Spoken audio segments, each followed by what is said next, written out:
Lukas had been a very wealthy farmer, but he hadn't managed his farm wisely and had been very careless with his money. He realized too late what a fool he had been when he lost everything. Now he and his wife lived in poverty in a tiny house, which could hardly be called a house. The cracks in the walls made it impossible to keep warm. Rain came in through the holes in the roof. Their life was a constant struggle. They had always prayed for a child, but during their years of wealth, God had never listened. Now they were poor and had nothing, and his wife gave birth to a baby daughter. "Oh, what are we going to do?" his wife cried. "We don't have food for ourselves. How are we going to take care of this poor little stranger?" "We'll find a way," Lukas said. "She's a gift from God, so he'll help us find a way. But first, we must have her christened. We must ask someone to be our daughter's godmother." They had no relatives in the area, so Lukas went to ask their neighbor's wife. "My husband and I are only poor peasants like you. Why should we add your child to our list of money worries?" was her answer. Lukas returned home with the bad news. "What can you expect?" asked his wife sadly. "When we were rich, everyone wanted to know us and be our friends. Even the mayor invited us to his home. But now we have nothing, and not even a poor peasant woman will help us." She was very worried about their little baby. Winter was almost at its end, but it was still very cold. At night the earth froze, and in the morning the houses and trees were covered in snow. They had no clothes for their child, only old bits of cloth. And her bed was the cold, hard ground. Lukas's wife kissed their baby and cried, "My poor darling, my poor little darling." Then suddenly a happy thought came to her. She told Lukas to go and ask the mayor's wife to be their child's godmother. She was godmother to the mayor's child and was certain that the mayor's wife would do the same for them. Lukas didn't feel so certain, but he went to ask her. With a heavy heart, Lukas walked past the fields and farm buildings that used to be his. He arrived at the mayor's house and gave his wife's good wishes to the mayor's wife. He then asked if she would be godmother to their child. "You know how hard things are at the moment," she answered. "Everyone's struggling. I can't afford to help someone as poor as you. Why are you asking me anyway? Isn't there someone else you could ask?" "Well, my wife is godmother to your child," he answered simply. "Oh, I see. So this is a debt that I have to repay, is it?" was her angry reply. "Is that the only reason your wife agreed to be our child's godmother? And tell me, what help is your wife to our child now when you have nothing? How dare you come to my home and insult me like this? I wouldn't be your child's godmother if you paid me in gold." Lukas left in tears. When he got home, he described what had happened at the mayor's house. His wife was desperately unhappy, but he told her not to be discouraged. He was going to take their child to the christening himself and ask the first person he met on the road to be her godmother. His wife, crying, wrapped their child in an old blanket to protect her from the winter winds and put her in her father's arms. Lukas dressed as warmly as he could and started on his journey. He carried his baby sadly but proudly along the road. After several hours, he saw an old woman, dressed in old, torn, dirty clothes, walking very slowly on her old, bent legs. He hesitated for a moment and then walked up to her, explained their situation, and asked her if she would be godmother to their baby. The old woman smiled warmly, took the tiny baby in her arms, and said, "Yes, of course I will. It will be an honor to be godmother to such a sweet little baby whose father loves her so much." They continued together to the church. The priest was just getting ready to leave when his assistant hurried up to him and whispered that some people were arriving.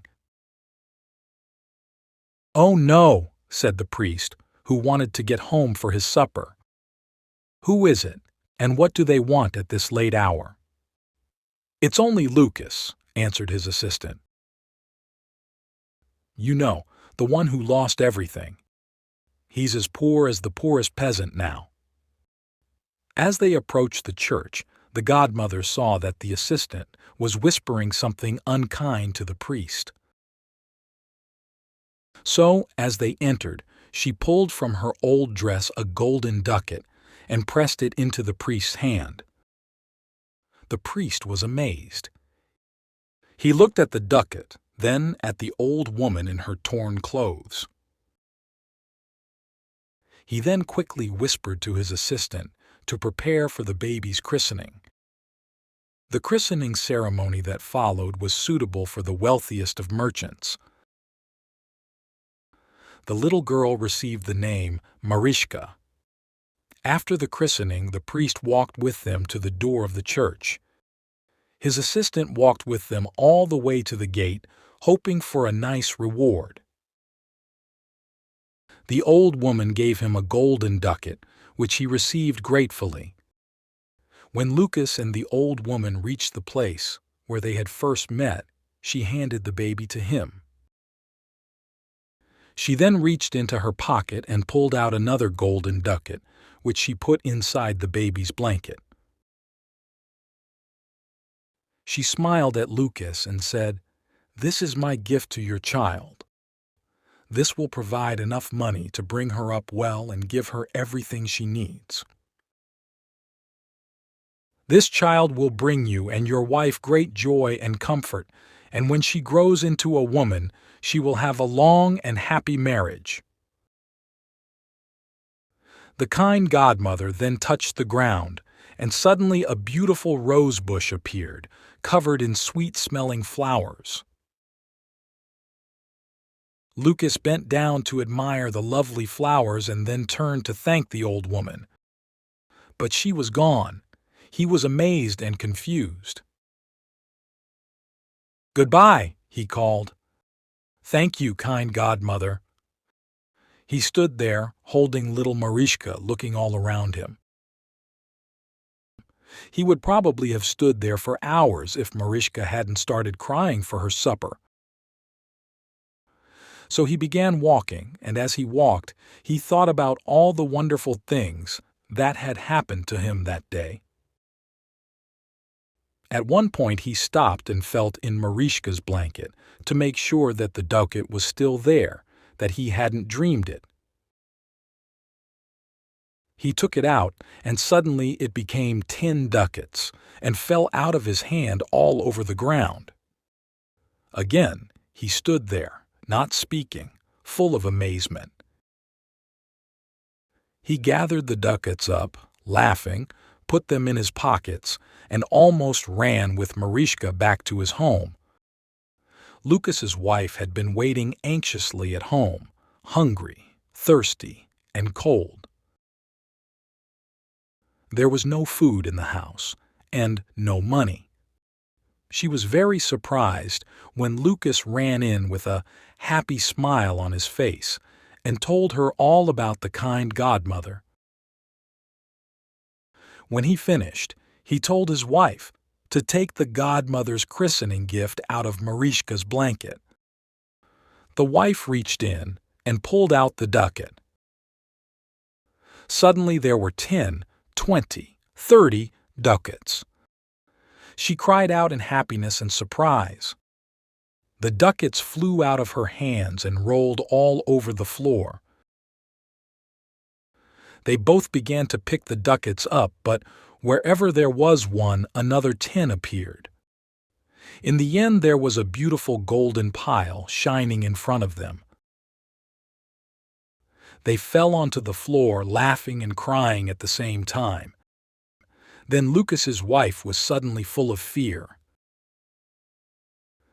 Could this money be an evil curse? Maybe the woman is an evil spirit who wants to buy our souls.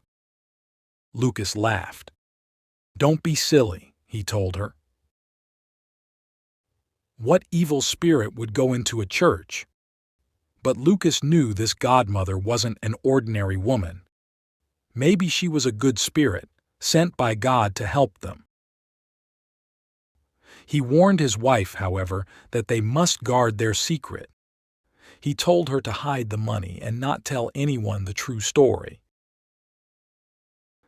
He then took 1 ducat for the mayor to change, so he could buy eggs, flour, bread, and milk. When he asked his wife what else he should buy, she immediately answered, "Our land, our house, our animals, our fields." "Tomorrow morning," Lukas replied happily. Then his wife became very serious and said, "But Lukas, please manage them more carefully this time." Lukas took her in his arms and told her quietly, "I promise to do this for you and our child. I've been very silly and caused us much unhappiness and worry. But I've learned my lesson. Please believe me." He then left to get their supplies. While he was out, his wife sat holding her baby and dreaming happily about their future. After some time, Lukas returned with the mayor's servant, who was carrying buckets of fresh milk, a basket of eggs, and some wonderful cakes. "The mayor's wife sends her good wishes to you both and has sent me to help you in any way I can," the servant told her. Lukas's wife thanked her and watched as the servant then began preparing a fine soup for them on the fire. Lukas had also bought 3 soft feather beds, which he put by the fire. The next day, Lukas went to buy back their farm.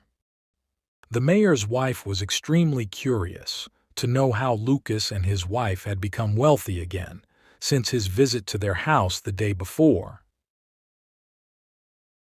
So while Lukas was out, she visited his wife and asked questions.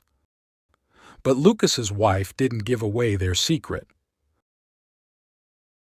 She just told her that Mariishka's godmother had very kindly given them enough money to help them start again.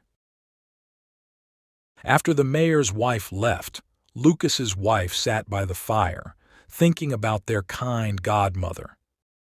She thanked her for giving them a second chance in life. Lukas did buy back all their property, and this time he managed it wisely. He built handsome, solid farm buildings and a beautiful house for his family.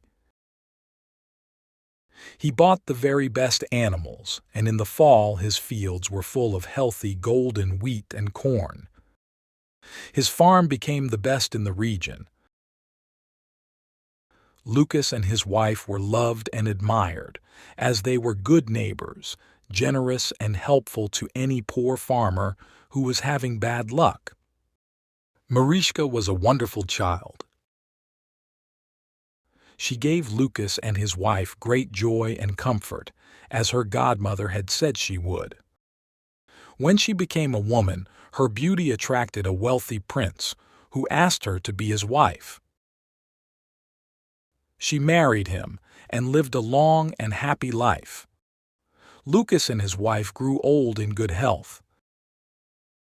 In the evenings, they often sat by the fire and talked about the time when the kind godmother appeared and changed Lucas's luck.